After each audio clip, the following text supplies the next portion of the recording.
Does anyone? Okay, yes, we do have a question. Just a just a quick one. Can we access your dashboard or anything on like non-mainnet right now? Uh, hmm.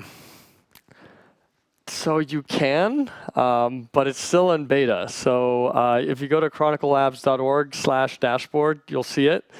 But I don't guarantee anything on there until we launch in September.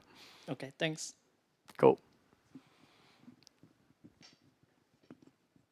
Yeah, sorry, this is a really basic question. I think you explained it and I missed it, but are these validators running a network amongst themselves? Yep. So essentially, they're all connected peer to peer, and right, we have no ability to like say manage that network or shut down that network in any way. So they're using libp2p, secure scuttlebutt, and Tor like all in parallel. Right. So let's say you have a 0-day in Tor and a 0-day in libp2p. Doesn't matter as long as one of the peer-to-peer networks is working. You will still have the Oracle protocol functional. And again, apologies if you already explained it. How is the aggregate pushed to mainnet? So that's essentially up to a relayer. So we can use someone like Gelato. Some of our customers like running relayers themselves as like a backup. I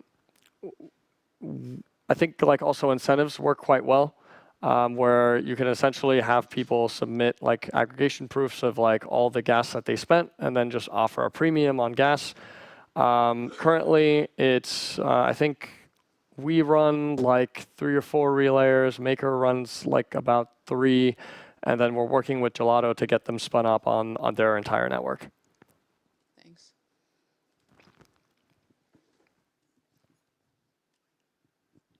Hey, thanks.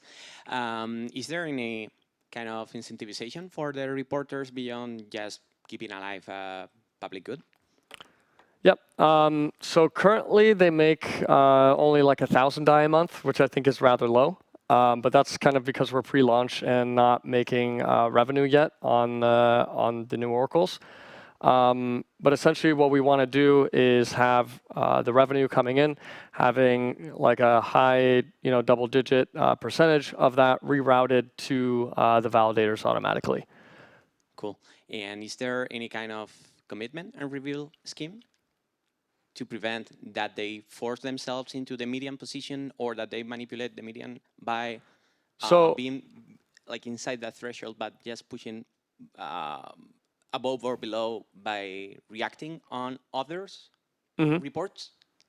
So I think the way that you come at that, right, is saying that the data sources themselves, right, need to be provably verifiable, right? So we talked about, right, TLS or the signing keys, right? So you're not able to like fudge the numbers, right? But you're right that at the moment, the way without those guarantees, right, the validators can report whatever they want. But you're never going to get a majority of validators to collude and be malicious. And as soon as you see like one validator doing this, you just kick them out of the validator set. Cool. All right, thank you. Awesome. Any more burning questions? Okay, one more. Oh, I think I forgot. I was going to ask something about like more your business model and how you plan on approaching people that are already using other data feeds, or if you've thought about. Yeah. So I would say our business model is essentially that we have the largest, the lowest kind of per unit cost in terms of per update cost, which means that we can update much more frequently than any other Oracle provider. And that makes our Oracle much more accurate relative to its reference without having to charge you more. So we can, just, at the beginning, we're really more concerned about growth rather than profit. And so I think rather than saying like, let DeFi live with like really shitty latent oracles and let's make a lot of money or let's make oracles super cheap, I think it's better if we make oracles like a better product first and like actually like be accurate. because I'm sure you've seen during like drawdowns or during like high volatility moments, right? You'll like look at one price on CoinGecko and then you'll look on chain and be like, why the hell is this Oracle not updating, right? So like oracles have kind of really been like toy products, especially considering how many tens of billions of dollars they're securing, and it can really be much better.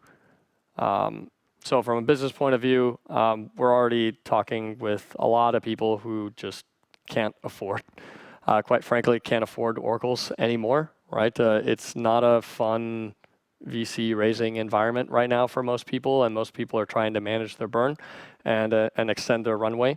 And I think we can offer like a very, very battle-tested solution, right?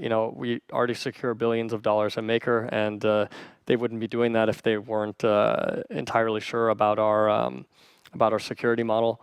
And we can offer something at a very competitive price because of the optimizations that we were able to do.